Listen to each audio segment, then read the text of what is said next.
the United States government gave millions of dollars to the United States military chemical and bacteriological warfare establishment at Fort Detrick, and they began experimenting with the AIDS virus. I knew about the AIDS 3 years before the word ever came out in the world, in the United States particularly, because of my field work in Sierra Leone. The British government used their Portondown CAB facility.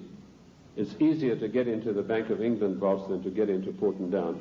All the deadliest viruses in the world are being crafted there, in pursuance of the goal, the Global 2000, to decimate the world. Shortly after this experiment had finished at Fort Detrick, the World Health Organization started a massive vaccination campaign. They said, for once and for all, we're going to wipe out the scourge of smallpox.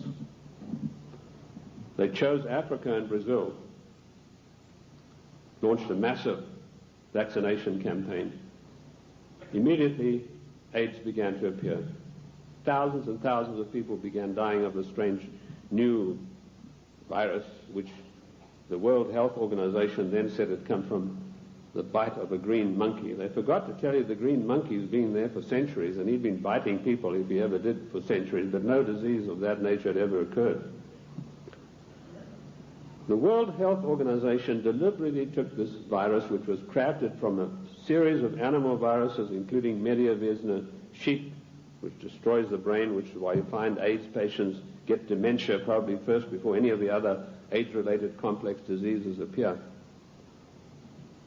And they began vaccinating innocent people on a massive scale, and they began dying like flies. Why Africa and why Brazil? Because those two countries had the biggest black population in the world. And I want to tell the black people of the United States of America, do not trust the Democrat Party.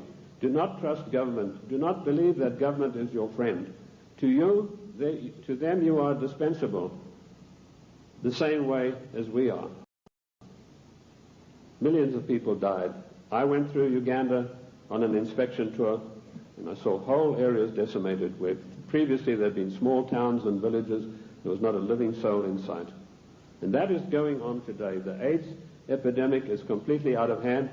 It swept the world. It's been swept under the carpet in the United States of America. We were told that this is a disease which is passed by homosexuals. True enough, but that's not the primary cause of it.